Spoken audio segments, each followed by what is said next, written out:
As you no doubt remember from your own time here at Merrill, this is a college historically interested in understanding how change is enacted.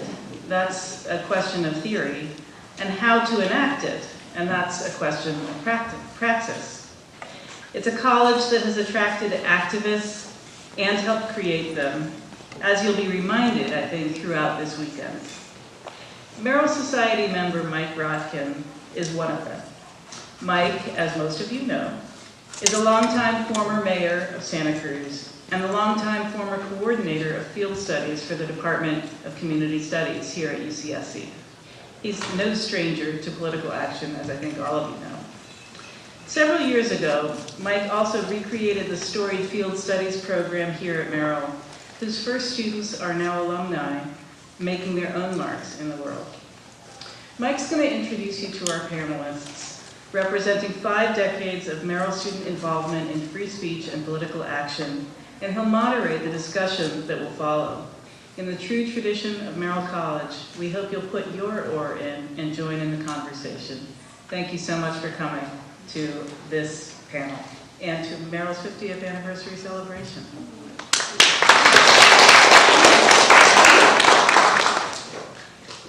I want to really thank our panelists.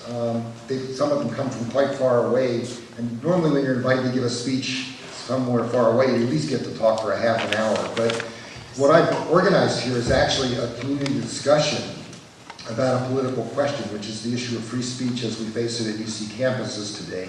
And so they're going to make much shorter remarks than panels usually make. They're going to have 5 minutes each to talk about their experiences as an undergraduate at Merrill and at UCSC.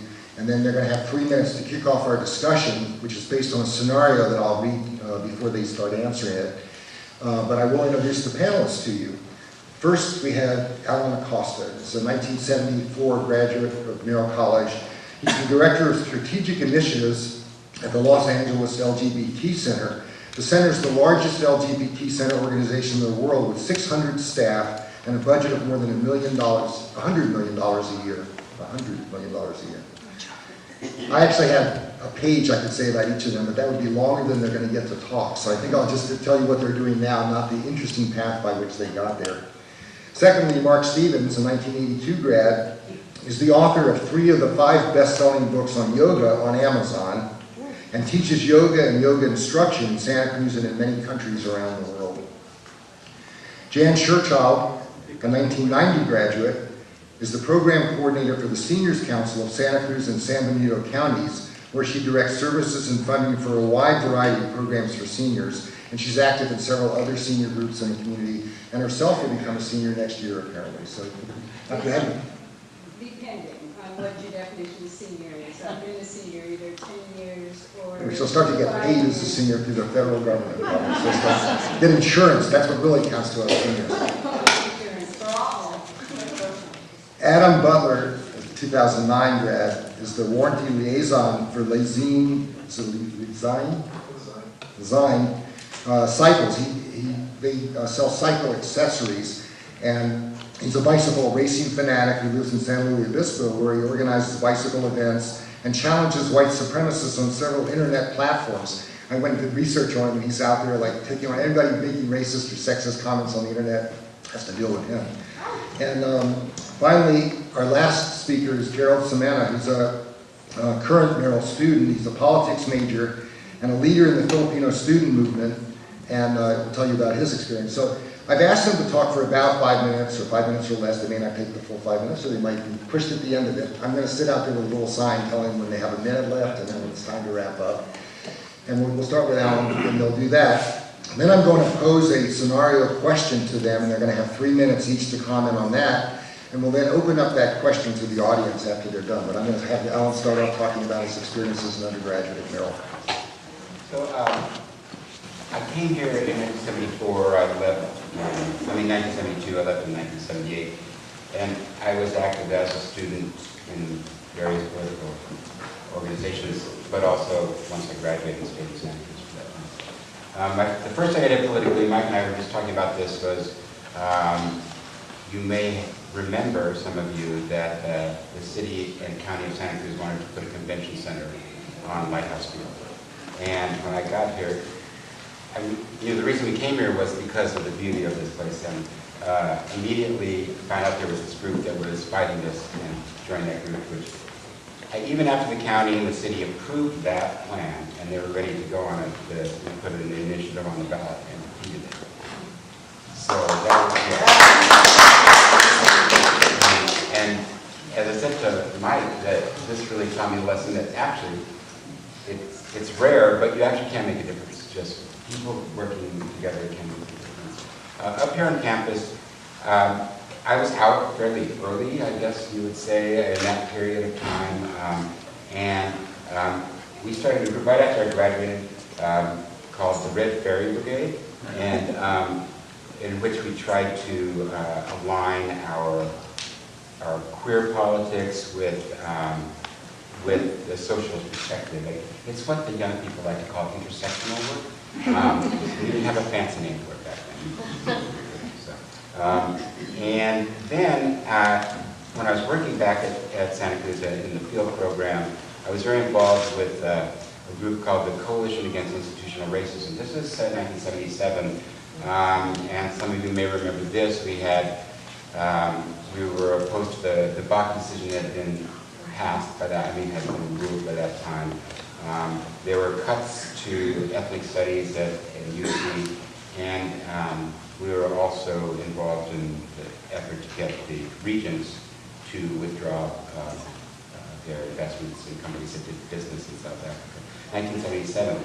Most people don't know this, but so we went, I think they call it POM, what is it? Yeah, it was called Central Services back then. Had a big demonstration there, 1,000 people showed up, and 400 people got arrested. It to this day remains the second biggest arrest in UC history next to the free speech movement. So that was, I think, a time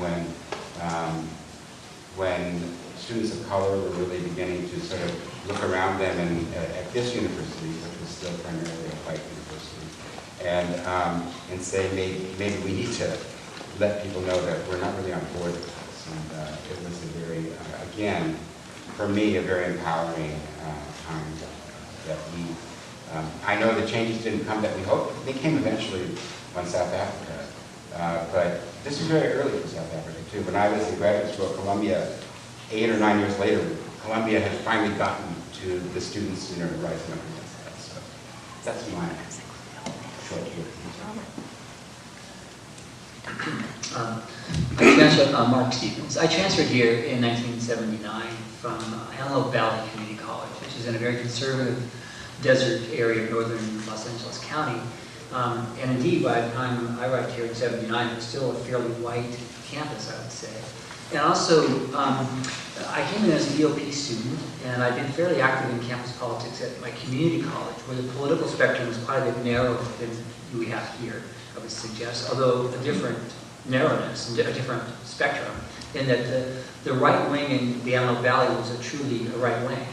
And the right wing at UC Santa Cruz tend to be kind of liberal Democrats, if you will. The political spectrum went to the left.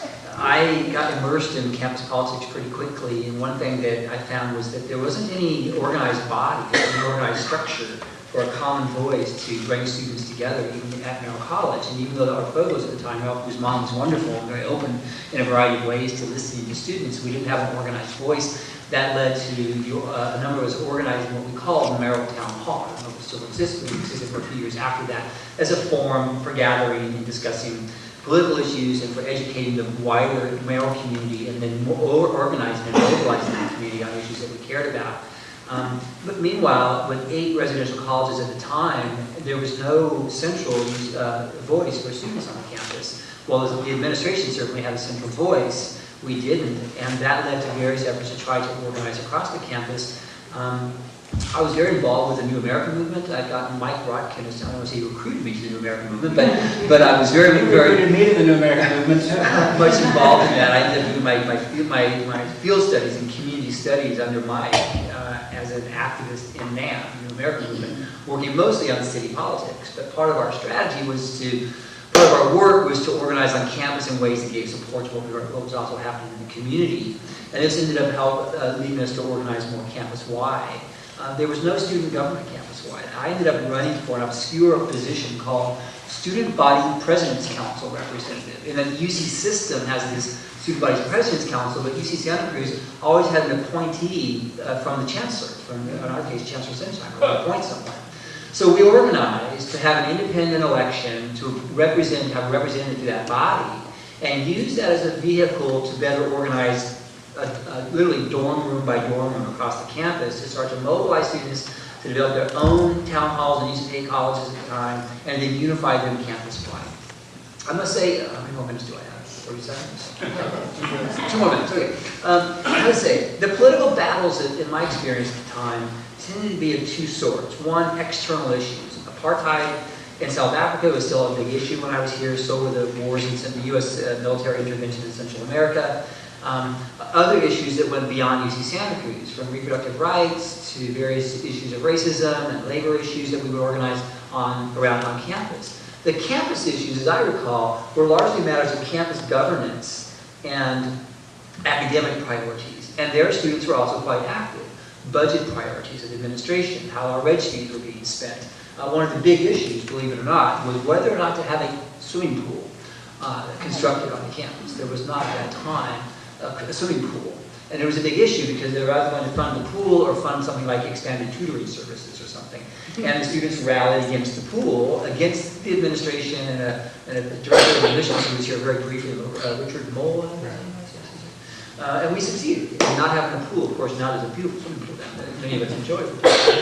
But the other significant campus issues, I think, had to do with faculty tenure and issues of sexism and heterosexism and racism in the tenure process, where, again, students mobilized, bringing our views from our classroom instruction, our theories from the classroom onto campus to try to advocate for the faculty we felt better represented the kind of thinking that we wanted to learn more about. This during the early shift away from the social sciences and toward the more hard sciences that we see continued for a number of years here on campus. I don't recall real free speech issues on campus, and we'll get to that in a moment. You know, we too occupied the administration building. We didn't have 400 people arrested, but it seemed to become an annual record to organize, what's it called now, the HAN? I forgot one of the issues we were protesting was the cuts to DOT. So we also didn't have any social media. There was no, I don't know if you can imagine this or not, but the internet did not exist. It takes a little while longer until we get to the internet, I think. But there was no such immediacy to issues that we see today. Something happens in one town or city anywhere in the world, and it can spread virally. That didn't happen then. And so there was a different pace, I think, to a reflection on the issues of the day and how to go about organizing and educating and mobilizing students to be active at all. So I'll stop it there then. Thank you. I'm Jan Sherchild. I have a slightly different story. I did 3 years of college elsewhere and was totally disgusted with UC Riverside and its really conservative politics, so I dropped out for 20 years. But meanwhile, what I was doing politically, I helped start the Rape Crisis Center in Riverside, which was at that time, it was our war. And when I ended up moving to Santa Cruz, joined Santa Cruz Women Against Rape. And the history of Santa Cruz Women Against Rape, which is really important. We're looking at the Me Too movement now. In the 1970s, the women on this campus organized because there were women being murdered, women students being murdered, and the university was saying, oh, well, we'll protect you. And just, if someone offers you a ride, make sure they have a university sticker on their car. So the man who was murdering the women, his mother worked at the university, he was using a car. What the women who organized and eventually turned into Women Against Rape said, women pick up women. Women support women, and women share information about violent men. I eventually got sucked in by community studies, and Mike helped me get in, and I did my senior thesis and my field work with Women Against Rape, who got sued by a man who was listed on one of the things that Women Against Rape did was description lists of men who were acting violently and publishing as much information as we had. And so there was a lawsuit that ended up lasting 6 years. There's a long story to that. We got a retired judge from San Diego who decided he didn't have to follow the pre-trial rulings, that we were in fact had press privileges and the freedom of the press. So it's my court, I don't have to. We won on appeal, and then we ended up settling because we would get the same judge back if we retried. I continue to work with Women Against Rape, and now for the last 20 years have worked on issues of seniors and the horrible things that are happening to seniors in the community.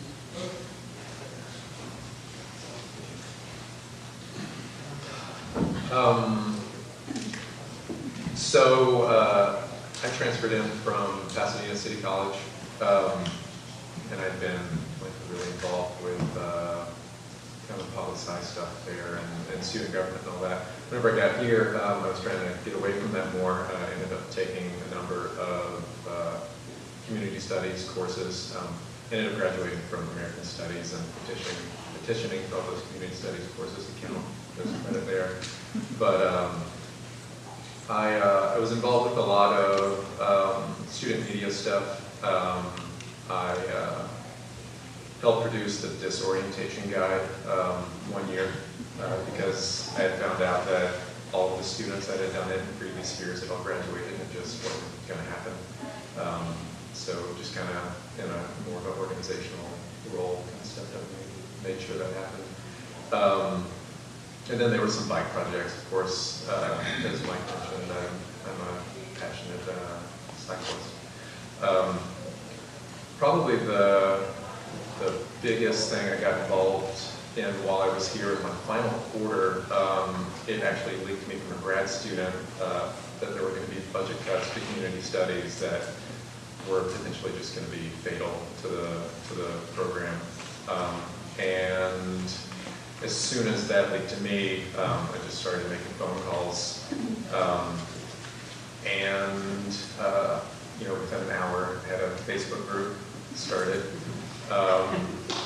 And that was when it's becoming less relevant now, Facebook, but that was kind of that sweet spot, right when you could really, people were paying attention to it still, and it was fresh, and you could really disseminate a lot of information rapidly to people.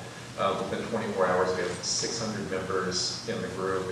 It really rapidly spread. We ended up calling the group Coalition to Save Community Studies, and a core group of us put a ton of energy into trying to get that rolling. We ended up getting sponsored for independent studies, so we put a full course load worth of work into fighting those budget cuts. We were meeting with administrators and teams of social sciences, and I took a role of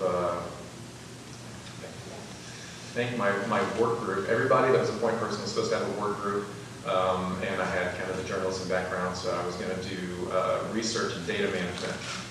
And the subject was so popular that I ended up with no volunteers and no work group. So I just kind of did that and reported back to everybody else everything I was doing. But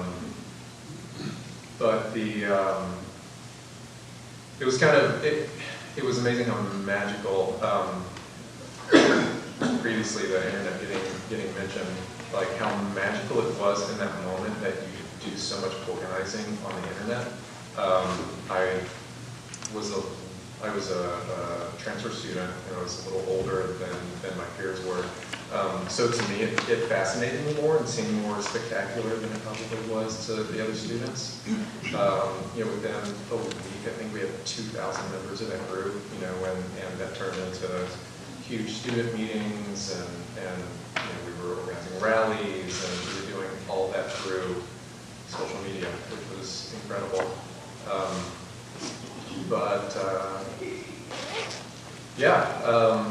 That all kind of went how it went. Hi, like Mike said, my name is Jared Samana. I'm a second year here at UC Santa Cruz. I'm a politics major. I'm part of an organization called Alumni in Santa Cruz, which is a national democratic organization under Alumni USA. And we're composed of Filipino and Filipino-American youth that advocate for a dual line policy. What that means is that on one side, kind of continuing on the legacy of building upon human rights in South Africa, we advocate for national democracy and upholding human rights in the Philippines. On the other side, we also advocate for progressive politics and issues affecting the Filipino diaspora and other marginalized communities here in Santa Cruz. So kind of concrete example of the work that we do within national democracy and human rights is working alongside organizations like the International Coalition for Human Rights in the Philippines, Gabriela USA, Malaya, which is a movement against the dictatorship in the Philippines, and Migrante USA to bring attention to kind of the ongoing suppression of human rights activists in the Philippines and kind of the overall rising clashes in the area. Things that we bring attention to are things like the drug war that's been promulgated under Rodrigo Duterte, who's kind of a reincarnation of Marcos in a lot of ways, right? In 1 year, he's killed 20,000 people in this drug war, which it's just even more than 17 years under Marcos in 1 year. In addition to that, we also bring attention to kind of the human rights atrocities committed by the US-led campaign in Marawi, which is an island in the Philippines in Mindanao. In addition to that, we also organized, like I said, through Malaya to bring activists like Jerome Aba, who is a human rights activist from Mindanao and a Moro, an indigenous Muslim, and we brought him to the U.S. On April 17th to talk in Washington, D.C., and he was actually picked up by the Customs and Borders Protection and the Department of Homeland Security and held within SFO for 28 hours and was tortured. At some points he was stripped naked and interrogated while they put an industrial-sized fan on him. The only two times they fed him during the entire period was ham, which is against religion as a Muslim. And in addition to that, he was also threatened multiple times with violence and then deported back to the Philippines. So we've been organizing around that for the past week, right, as of current, and we're planning on holding an action in Quarry Plaza next Thursday, May 3rd from 12 to 1 to bring attention to kind of the atrocities committed against Jerome Aba and kind of more broadly people in the Philippines. On the other side of our politics, we also, like I said, advocate for things locally that are progressive. One of the things that we do is fight against housing insecurity, and we do so through working with organizations like the Student Union Housing Working Group, which aims to hold the university accountable to their students by promulgating and proliferating a IRB certified survey that is aiming to capture the experiences of students on campus. In addition to that, we also work through organizations like Student United with Renters, which is an organization in Santa Cruz that advocates for rent control, which essentially kind of equates to the preservation of local communities that are being pushed out by gentrification here in the city. In addition to that, we also kind of ensure the election of progressive candidates in the Student Union Assembly, which controls a lot of funding on our campus and the representation of students when speaking to administration, and also the kind of passing of, like I said earlier, kind of local progressive policies and the election of progressive city council candidates. Kind of speaking on some of the other things that we do too in terms of advocating for kind of more content that is relatable to our kind of positionality as students of color. Like most of you said, Santa Cruz is still kind of a really white campus. And so the issue with that is that we don't have, the Filipino students on this campus don't have the content and the classes they need to push forward the movement. And so one of the things that we're advocating for is a Filipino studies class in order to kind of bring voice to those issues and introduce the analysis that we need in order to act effectively on this campus. And that's kind of a broad swath of the work that we do. Thank you. Scenario to the panel and then open up a discussion with the audience. You'll see when you hear this, I can't believe that there's a single person in this room that hasn't had a discussion about this topic in the last year. I mean, you all have talked about this to somebody, and we hope to have a full discussion with the group. They're going to kick it off with a maximum of 3 minutes of comment each on the topic. Here's the scenario.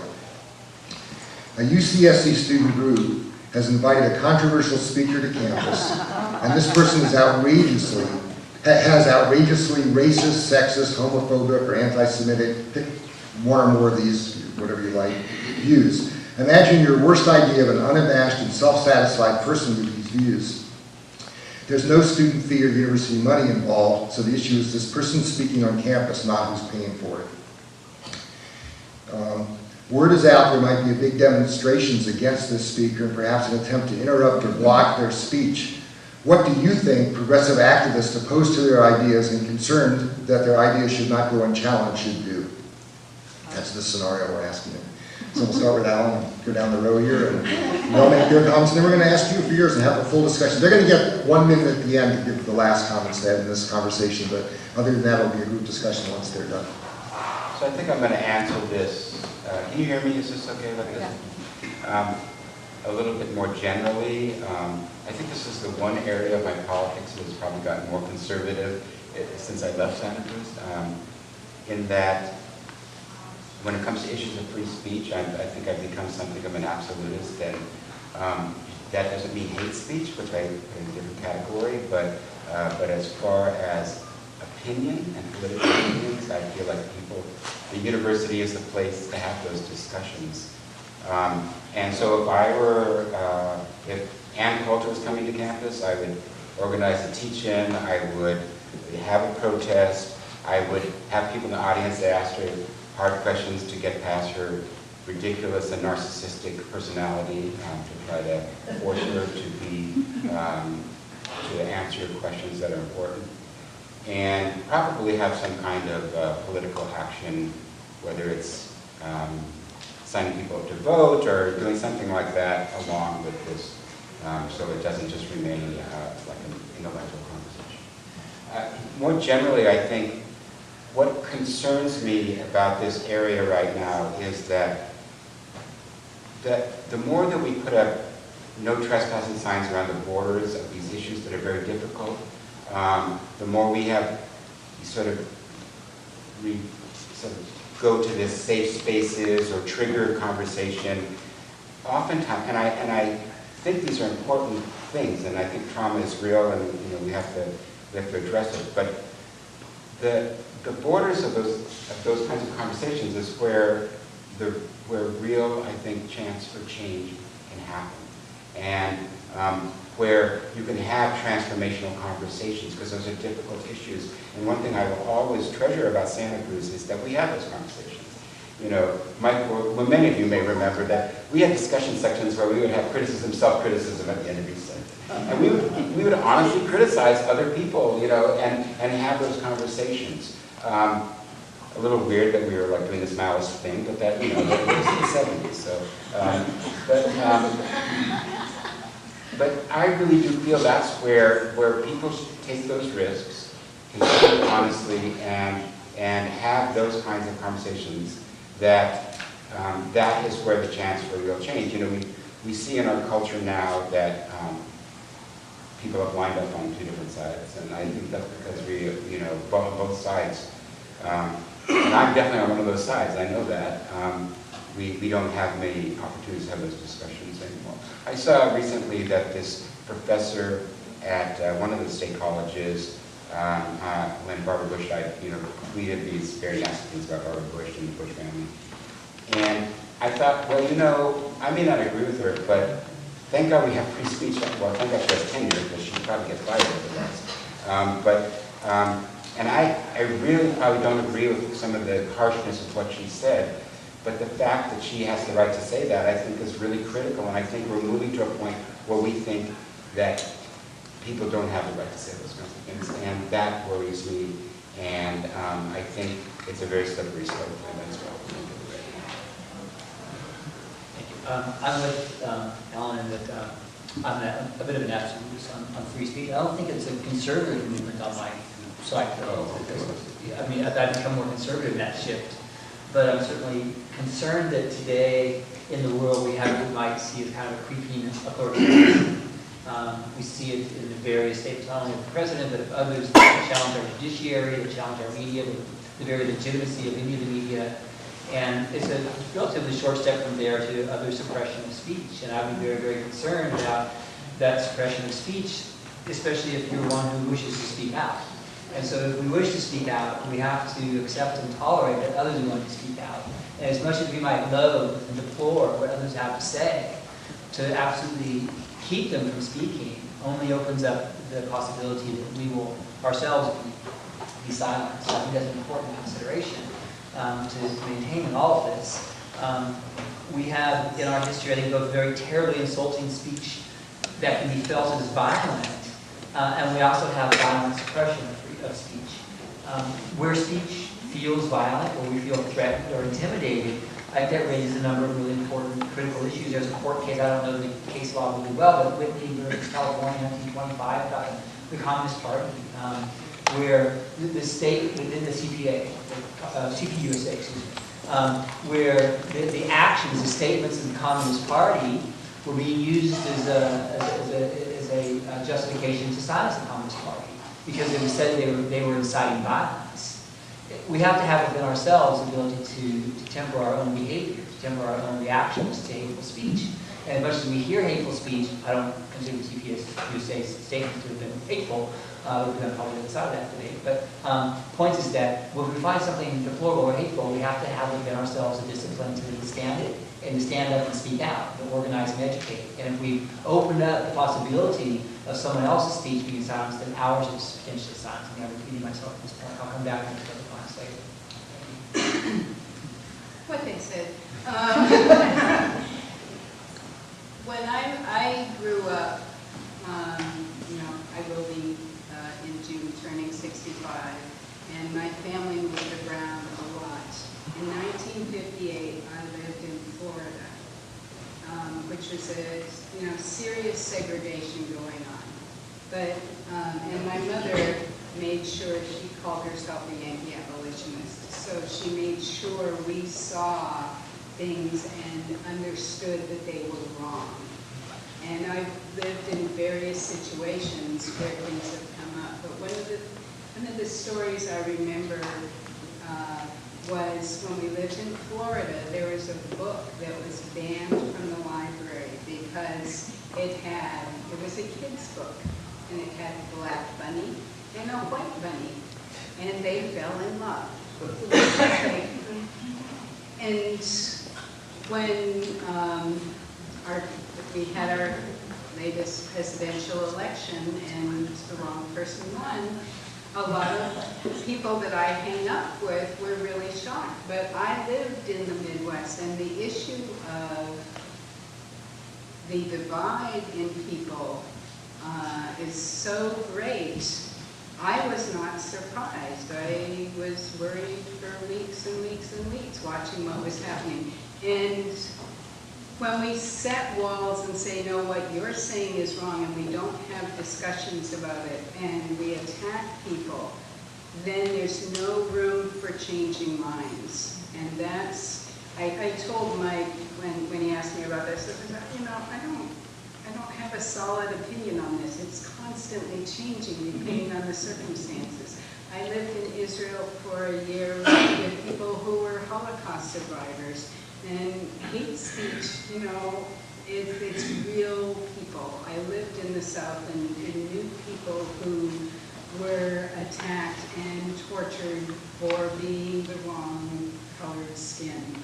So, but I think we have to keep talking, and we have to talk as human beings, and violence is not a solution. That Mike outlined rather than generally about free speech. Like all of the thoughts I had were really specific to that situation. So it's a speaker invited by a student group, and students are at a university for education. And I believe that there should be room, for all ideas to be expressed, and that barrier shouldn't be put up. But I do really feel like a lot of the specific people that come to mind when Mike vaguely described them are, well, one, they're not really political commentators. You know, they're shock monkeys. They're just doing it for the spectacle. So the first thing that really came to mind was, and I think it's really popular, advocating for this reaction to a lot of it now, is not creating more of a spectacle by fighting it. So we just had Milo Yiannopoulos 2 nights ago in San Luis, where I live, speaking at Cal Poly. And I was going to go, I was like, oh, it's perfect timing. Like, I'm about to do this thing on Saturday, and here it is Thursday night. And I woke up Thursday morning, and I picked up my phone, and I was just trying to find the time and place. I ended up looking at a lot of different articles. And the more I read about him, the more I could not do it. I could not give him my time. I couldn't bring myself to go to the event. And so I didn't. I went for a bicycle ride instead. And even the mayor of Santa Cruz advocated for people not to attend the event, to stay home, have potlucks. Oh, yes, I'm sorry. San Luis Obispo mayor advocated people stay home and have potlucks and have a discussion about it and strengthen your community, but don't add to the spectacle of the event. And so that definitely was on my mind. At the same time, it's something being sponsored by a student group in the prompt, and I thought maybe it would be best to challenge the speaker by potentially approaching the student group and asking seeing if they would be amenable to making it something maybe more similar to this, where opposing views can also be expressed in the same place with that speaker. Because I do really feel like a lot of the stuff that's being said now is the intellectual foundation for violence. In just the last century, how often we've seen similar speech turn into genocide. So I'm a little more opposed to just like absolute free speech. I think I don't know what they are. I don't need to participate in stuff like this often enough to find where my middle ground is, but I'm a little different in that I don't think I believe in absolute free speech. I think that things can go wrong too quickly if there aren't some kind of checks and balances put on. We're social animals, and we have to have some kind of check to make sure everyone is in some fashion meeting the standards of the community in which we live. So yeah, I generally agree with the kind of tension because of that, the general kind of sentiment that's been expressed regarding free speech.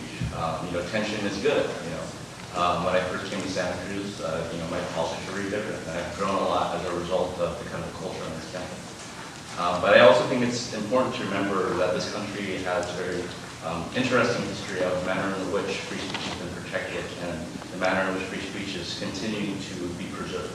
And the manner I'm speaking of, I think of the Filipino American organizers of the Brazilian Grape Strike, right? And the manner in which they were exercising their free rights, right? But they were brutalized, right? They were threatened with guns by the state. They were beat up and stuff like that. And so it's very much important to realize how these legacies continue to impact the kind of movements that are going on right now. Because the issues of free speech are power laden in the way they're preserved, right? It also brings to mind this kind of contemporary issues around, David Cole, who was a factory worker that, when that union was doing a protest in Berkeley, he was brutalized by the police as well, and so these are ongoing legacies. And so when responding to kind of the question of whether, how free speech holds up. It's really important to remember these inequalities and how it's protected. In answering kind of Mike's question regarding, of somebody coming to campus and speaking, I think that our response is definitely important, right? That place, that event is a source of cultural production.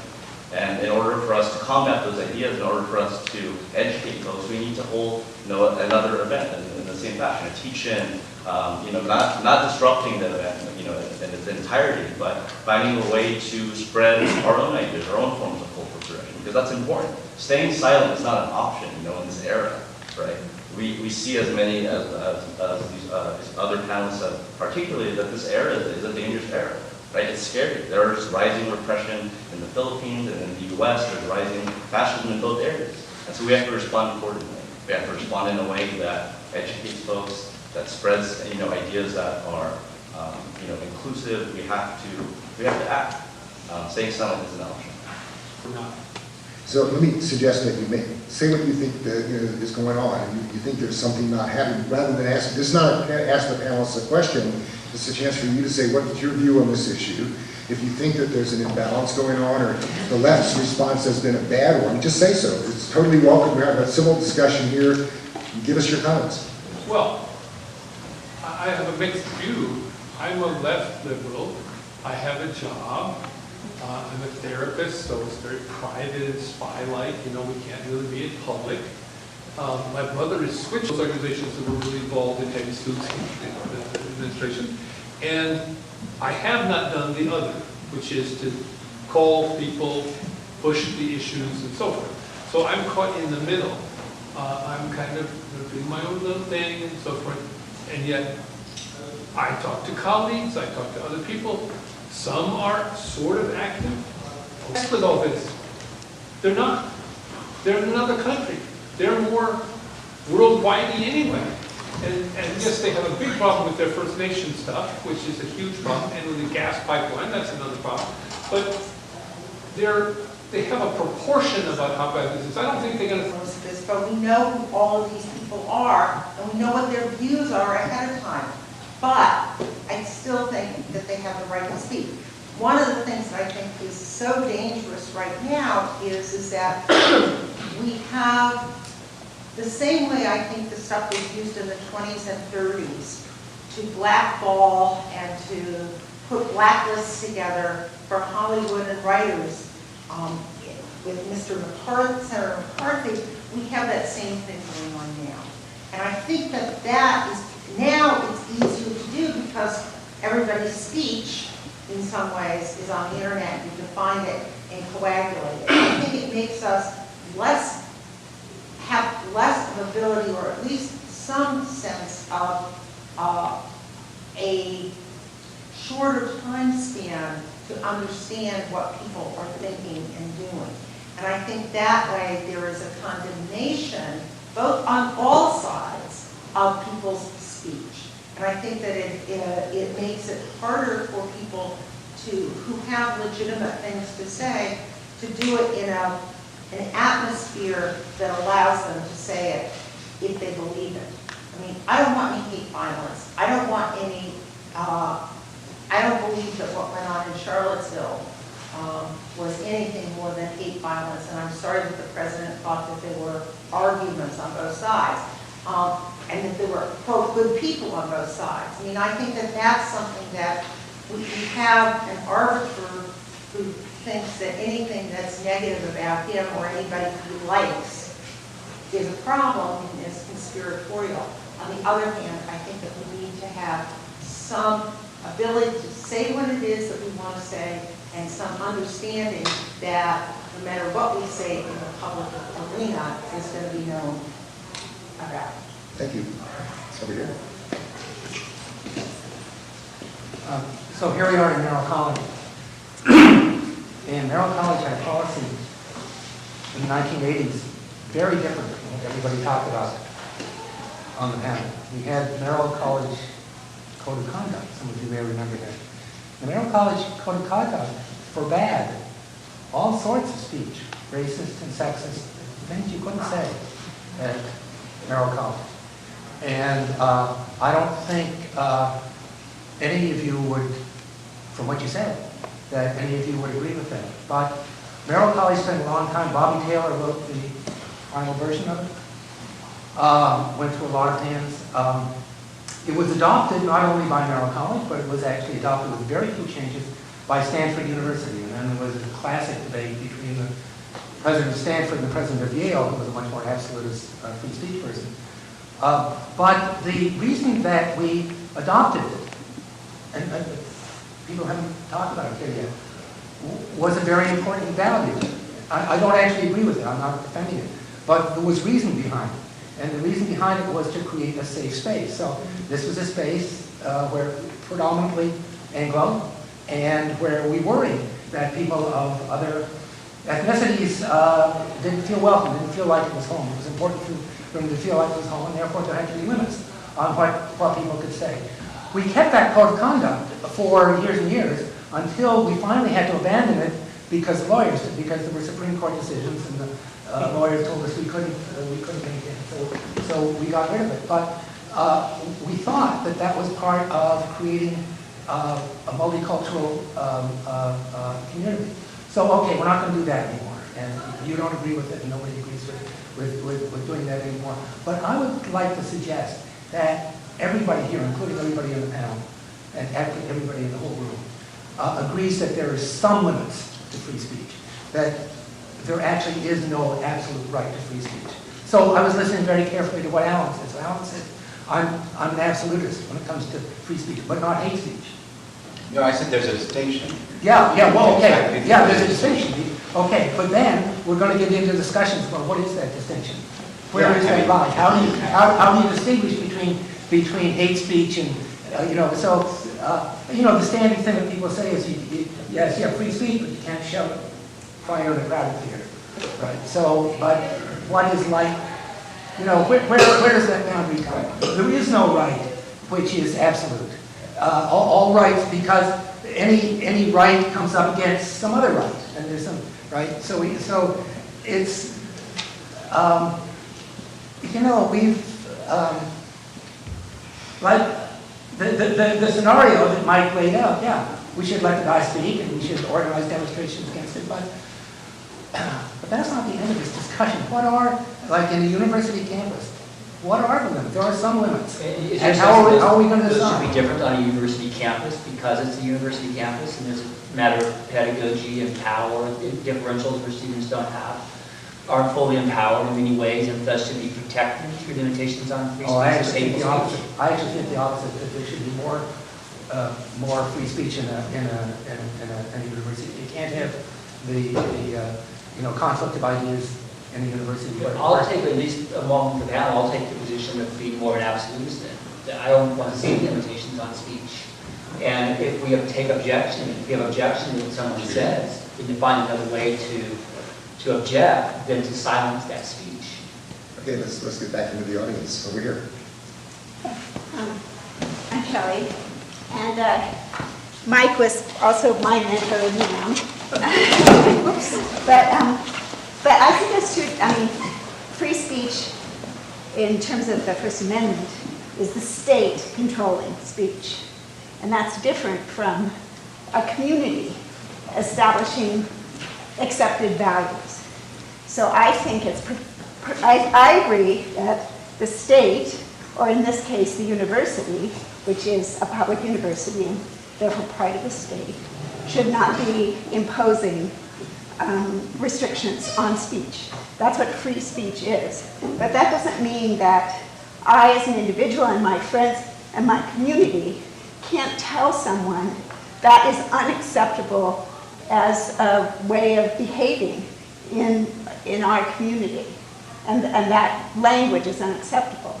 So I work with a women's organization, and we have like a code of conduct that we agree to in order to create a safe space for everybody to be able to participate.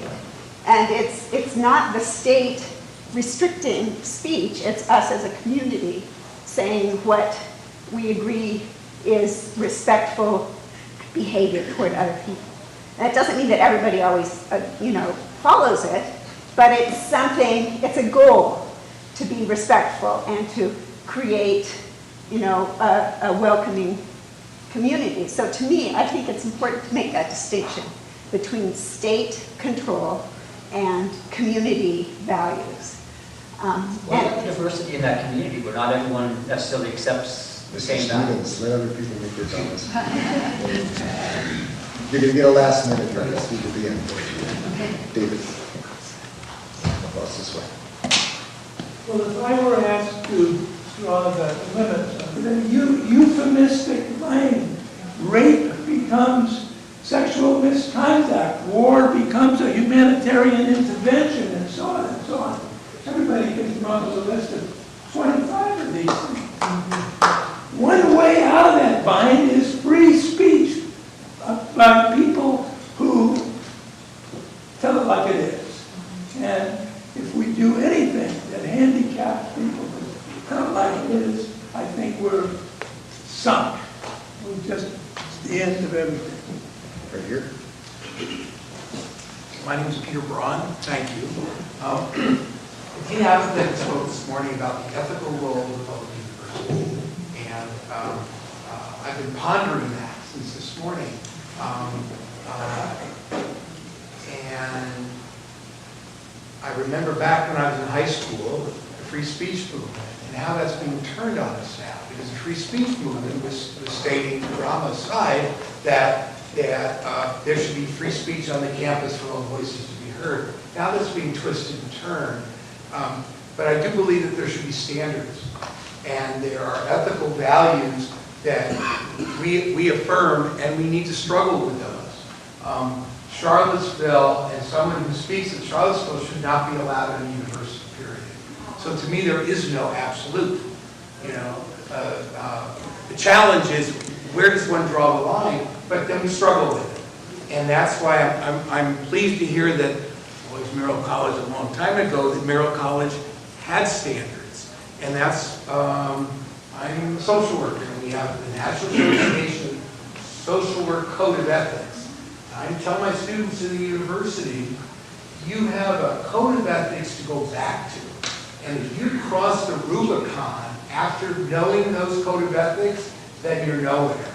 So if we believe that, my view is that we believe there's an absolute and anybody can speak, then there is not a code of ethics. So it's a struggle.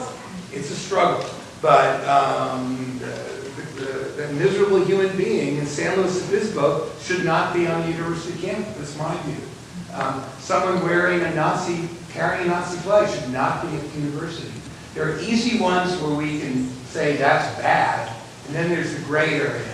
But we should struggle with it, because if we don't struggle with it, it's going to be turned on us again. At least that's my view. And I go back to ethical values.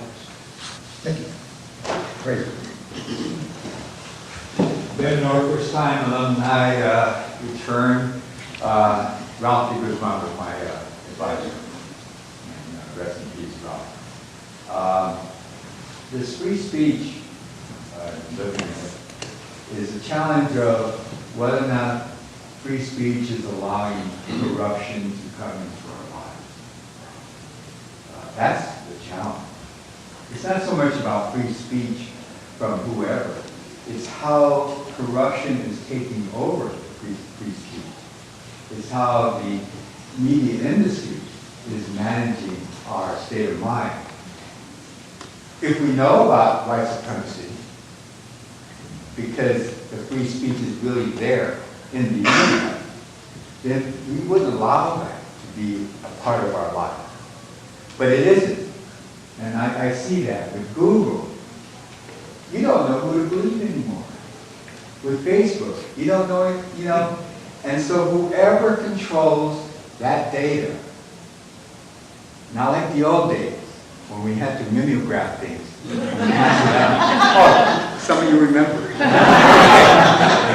Showing our they all have blue ink on your Yes. But my point is this. Just look around the neighborhood.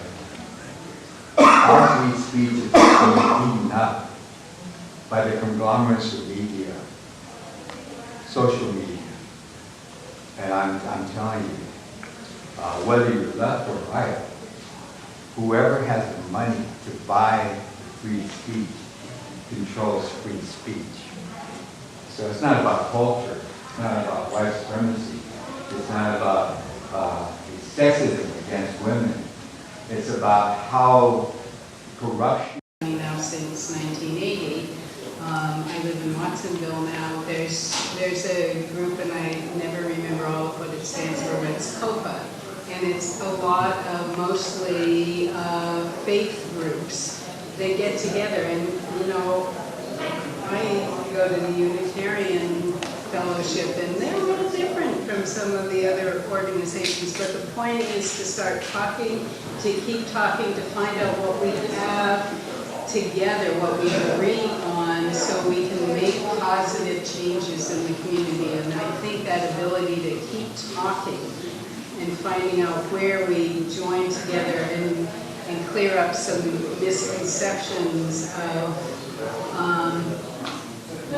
who the LGBTQ community is, who the Latino community is, who the Filipino community is, that we have to keep having those conversations. And the more you get to the truth, the more people have to let go of some really hateful values.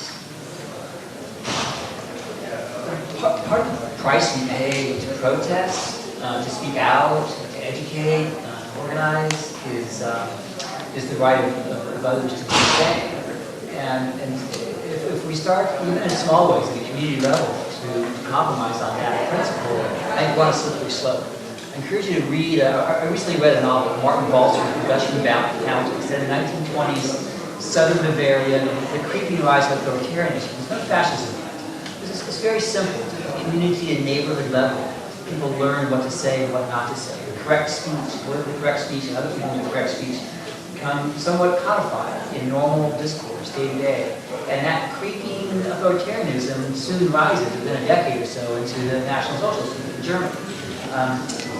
Thus, I stand by the suggestion of somewhat absolutism with free speech, and absolutely organize demonstrations outside, educate people, create leaflets, use Instagram, Twitter, Facebook, and everything else we possibly can to educate and organize people, but don't compromise on free speech. So, it's really easy to be for free speech of people you agree with. It's very hard to be for free speech of people you disagree with. That's the tension that I think all of us feel, particularly when those people are racist or xenophobic, whatever it is. But I do think that, to Elizabeth's point, that we just have to be careful not to err on the other side of not having those conversations, because people, if you have all these rules in place, and I see this a lot at the organization I work at, then people aren't having the real conversations about those issues, and that's really dangerous. Because people will walk out of the room maybe not having said the racist thing, but they're still a white supremacist. So what have you gained by that? And I think it's important to push the envelope a little bit in that way, to risk maybe having uncomfortable conversations, or even conversations where people get angry, in order to really change people's hearts and minds on these issues, as opposed to just their very limited behavior of how they act, and to show that they're not racist when really they are. So let's have a round of applause for our panel.